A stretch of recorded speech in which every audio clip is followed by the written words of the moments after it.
O Catecismo em um ano.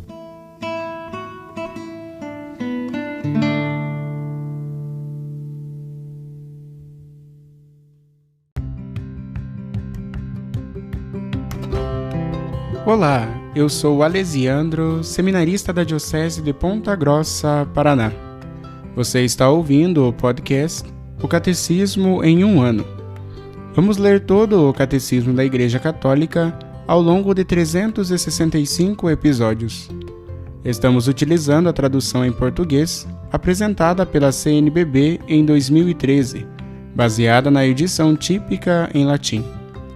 Baixe o plano de leitura por meio de um link que você encontra na página do Instagram, @o Catecismo em um ano, ou na descrição deste podcast.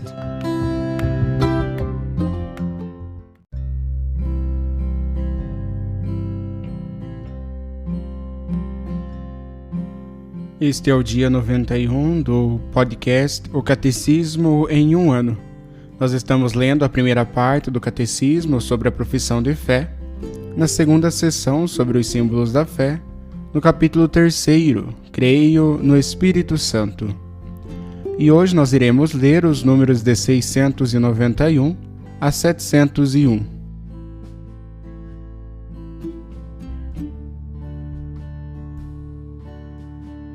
O nome, as denominações e os símbolos do Espírito Santo. O nome próprio do Espírito Santo. Espírito Santo, este é o nome próprio daquele que adoramos e glorificamos com o Pai e o Filho. A Igreja o recebeu do Senhor e professa no batismo de seus novos filhos. O termo Espírito traduz o termo hebraico ruá, o qual, em seu sentido primeiro, significa sopro, ar, vento. Jesus utiliza justamente a imagem sensível do vento para sugerir a Nicodemos a novidade transcendente daquele que é pessoalmente o sopro de Deus, o Espírito Divino. Por outro lado, Espírito e Santo são atributos divinos comuns às três pessoas divinas.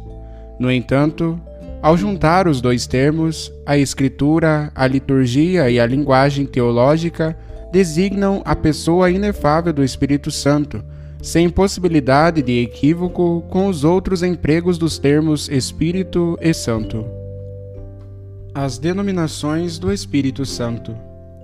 Ao anunciar e prometer a vinda do Espírito Santo, Jesus o denomina Paráclito, literalmente, aquele que é chamado para perto de defensor. João, capítulo 14, versículo 16 e 26, capítulo 15, versículo 26, capítulo 16, versículo 7. Paráclito é habitualmente traduzido por Consolador, sendo Jesus o primeiro Consolador. O próprio Senhor chama o Espírito Santo de Espírito de Verdade.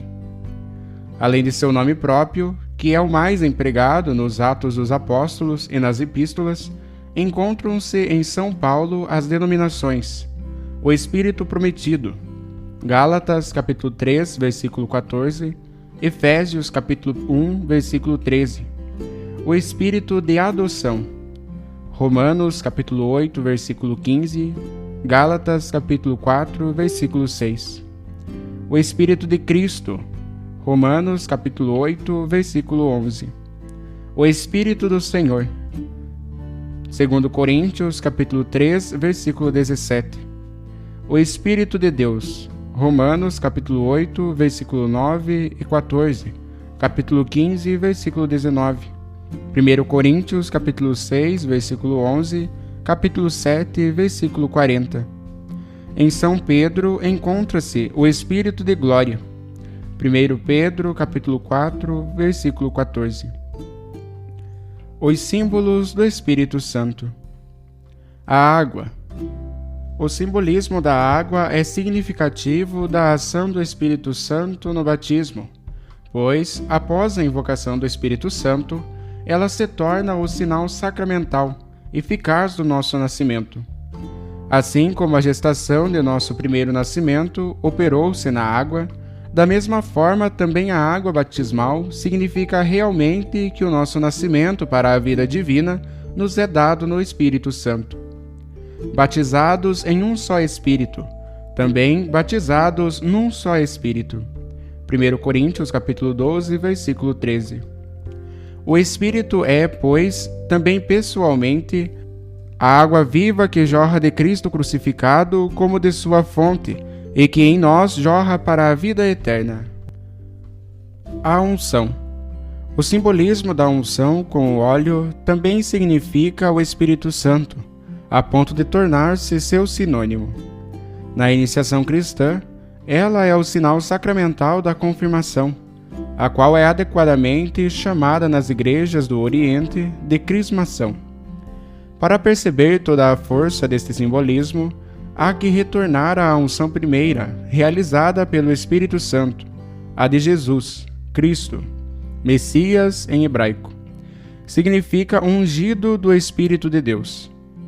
Houve ungidos do Senhor na antiga aliança, de modo eminente o rei Davi. Jesus, porém, é o ungido de Deus de maneira única. A humanidade que o Filho assume é totalmente ungida no Espírito Santo. Jesus é constituído Cristo pelo Espírito Santo. A Virgem Maria concebe Cristo no Espírito Santo. Este, pelo anjo, o anuncia como Cristo por ocasião de seu nascimento, e conduz Simeão ao templo para ver o Cristo do Senhor. É ele que plenifica o Cristo. É o poder dele que sai de Cristo em seus atos de cura e de salvação.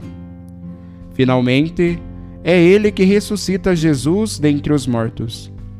Então, constituído plenamente Cristo em sua humanidade vitoriosa sobre a morte, Jesus difunde em profusão o Espírito Santo até os santos constituírem, em sua união com a humanidade do Filho de Deus, esse homem perfeito, a estatura do Cristo em sua plenitude.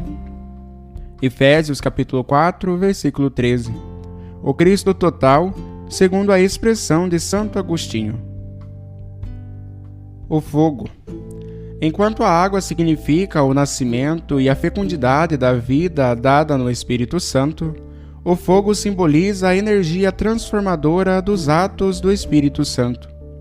O profeta Elias, que surgiu como o fogo e sua palavra queimava como uma tocha, Eclesiástico capítulo 48, versículo 1, atrai por sua oração o fogo do céu sobre o sacrifício do Monte Carmelo, figura do fogo do Espírito Santo que transforma o que toca.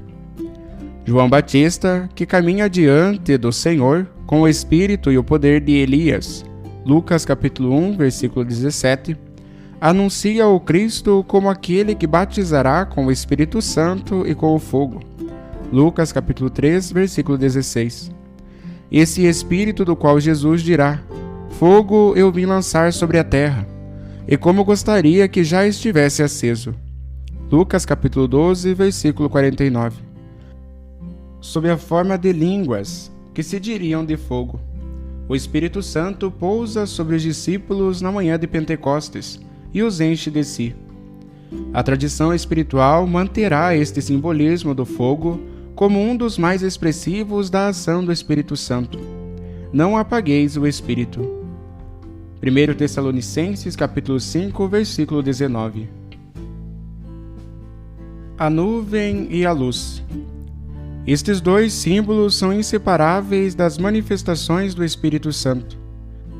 Desde as teofanias do Antigo Testamento, a nuvem, ora escura, ora luminosa, revela o Deus vivo e Salvador, escondendo a transcendência de sua glória.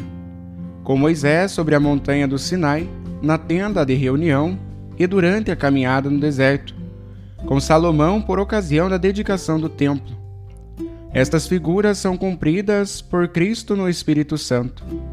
É este que paira sobre a Virgem Maria e a cobre com sua sombra, para que ela conceba e dê à luz Jesus. No Monte da Transfiguração, é ele que sobrevém na nuvem que toma Jesus, Moisés e Elias, Pedro, Tiago e João, debaixo de sua sombra. Da nuvem sai uma voz que diz: Este é meu filho, o eleito, escutai-o. Lucas capítulo 9, versículos 34 e 35. É finalmente essa nuvem que subtrai Jesus aos olhos dos discípulos no dia de sua ascensão e que o revelará Filho do Homem em sua glória no dia de sua vinda. O selo é um símbolo próximo ao da unção. Com efeito, é Cristo que Deus Pai assinalou com o seu selo. João capítulo 6, versículo 27. E é nele também que o Pai nos marca com o seu selo.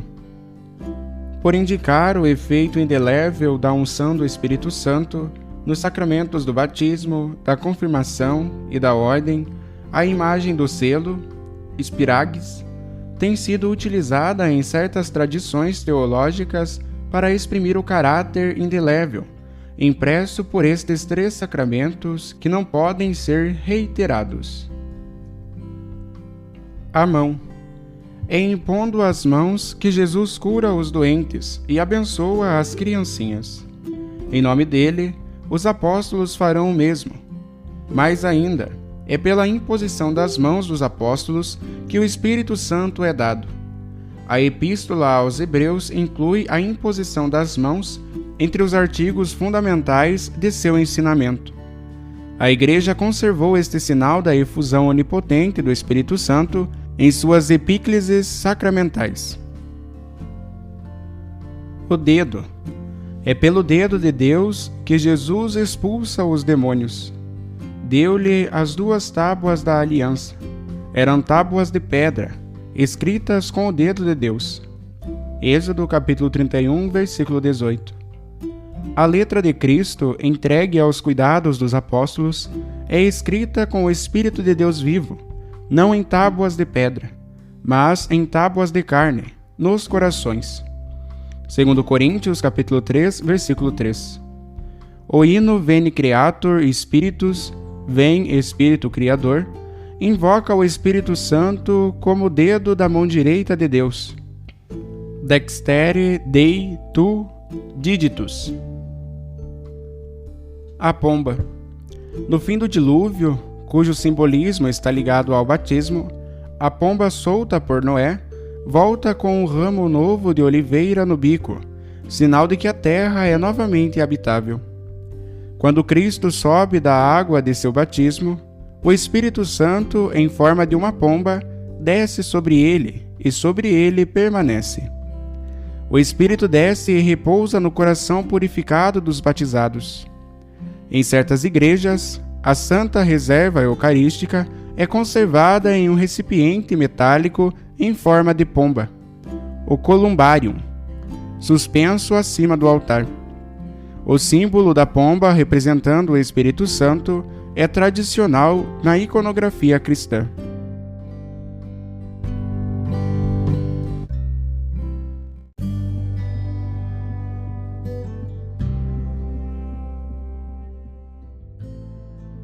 Como comentário adicional para o dia de hoje, nós iremos ouvir um texto sobre a catequeses do Papa Francisco na audiência geral, na Praça de São Pedro, dia 9 de abril de 2014.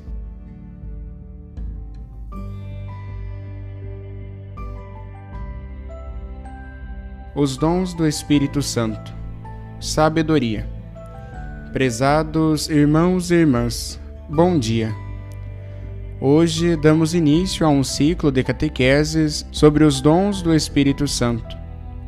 Vós sabeis que o Espírito Santo constitui a alma, a linfa vital da Igreja e de cada cristão.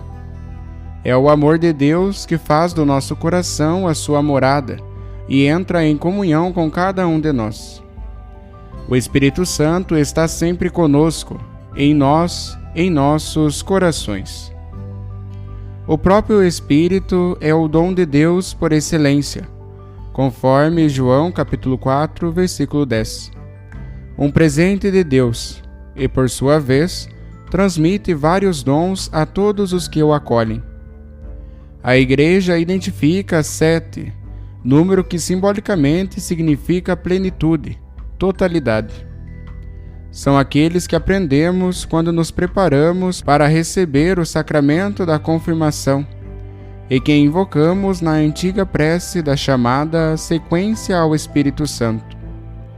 Os dons do Espírito Santo são os seguintes: sabedoria, entendimento, conselho, fortaleza, ciência, piedade e temor de Deus. Portanto, o primeiro dom do Espírito Santo, de acordo com este elenco, é a sabedoria. Mas não se trata simplesmente da sabedoria humana, que é fruto do conhecimento e da experiência. Na Bíblia, narra-se que, no momento da sua coroação como rei de Israel, Salomão tinha pedido o dom da sapiência, conforme 1 Reis, capítulo 3, versículo 9. E a sapiência consiste precisamente nisto. É a graça de poder ver tudo com os olhos de Deus. É simplesmente isto: ver o mundo, as situações, as conjunturas e os problemas, tudo com os olhos de Deus. Nisso consiste a sabedoria. Às vezes, nós vemos a realidade segundo o nosso prazer, ou em conformidade com a situação do nosso coração, com amor ou com ódio, com inveja. Não, esse não é o olhar de Deus. A sabedoria é aquilo que o Espírito Santo realiza em nós, a fim de vermos todas as realidades com os olhos de Deus. Esse é o dom da sabedoria. E, obviamente, ele deriva da intimidade com Deus, da relação íntima que temos com Deus, da nossa relação de filhos com o Pai. E quando mantemos essa relação, o Espírito Santo concede-nos o dom da sabedoria. Quando estamos em comunhão com o Senhor, é como se o Espírito Santo transfigurasse o nosso coração, levando-o a sentir toda a sua veemência e predileção. Assim, o Espírito Santo torna o cristão sábio, mas isso não no sentido de que ele tem uma resposta para cada coisa, que sabe tudo, mas no sentido de que sabe de Deus, sabe como Deus age, distingue quando algo é de Deus e quando não é. Tem aquela sabedoria que Deus infunde em nossos corações. O coração do homem sábio, nesse sentido, tem o gosto e o sabor de Deus. E como é importante que em nossas comunidades haja cristãos assim. Neles, tudo fala de Deus, tornando-se um sinal bonito e vivo da sua presença e do seu amor. É algo que não podemos improvisar, que não conseguimos alcançar sozinhos. É um dom que Deus concede àqueles que se tornam dóceis ao Espírito Santo. O Espírito Santo está dentro de nós, em nosso coração. Podemos ouvi-lo, podemos escutá-lo. Se prestarmos ouvidos ao Espírito, ele nos ensinará o caminho da sabedoria. Incutirá em nós a sabedoria, que consiste em ver com os olhos de Deus, ouvir com os ouvidos de Deus, amar com o coração de Deus, julgar com o juízo de Deus. Essa é a sabedoria que nos confere o Espírito Santo, e todos nós podemos tê-la. Só devemos pedi-la ao Espírito Santo. Pensai numa mãe, em casa com os seus filhos. Quando um deles faz algo, o segundo pensa noutra travessura, e a pobre mãe vai de um lado para o outro, com os problemas das crianças. E quando as mães se cansam e repreendem os filhos, qual é a sabedoria? Repreender os filhos, pergunto-vos, é sabedoria? O que dizeis? É sabedoria ou não? Não.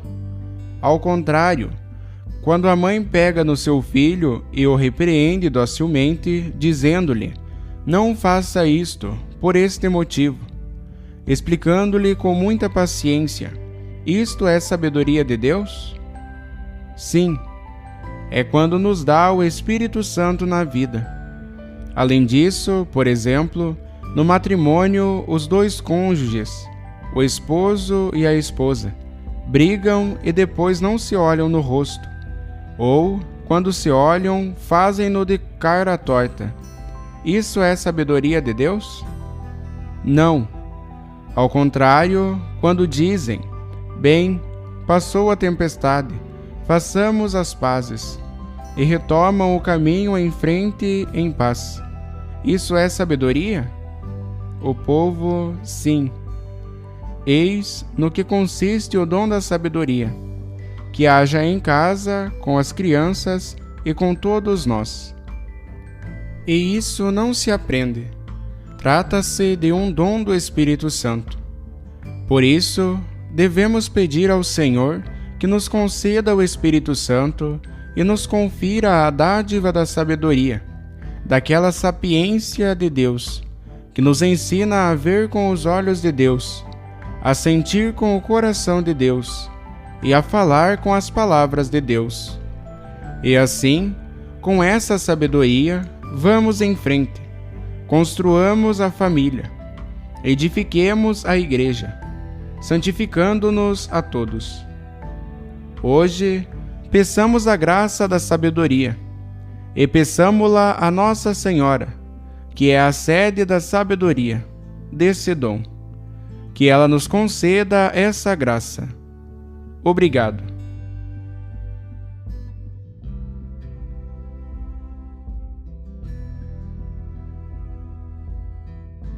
Os textos das catequeses papais encontram-se na íntegra no site da Santa Sé, vatican.va.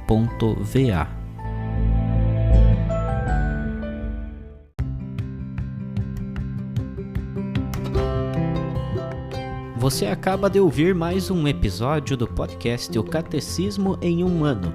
Continue nesse bom propósito de aprofundar o conhecimento e a vivência da fé católica e procure participar da sua comunidade.